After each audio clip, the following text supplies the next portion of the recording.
Hi, this is one of my other sites. This is in Limpopo.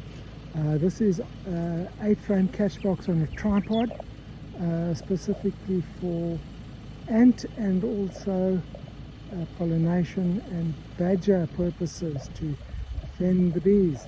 Then I've got another one over there and some more in the background. We're going to have a look at the others, but they all seem to be very full of honey. Very dry at the moment out here in Limpopo.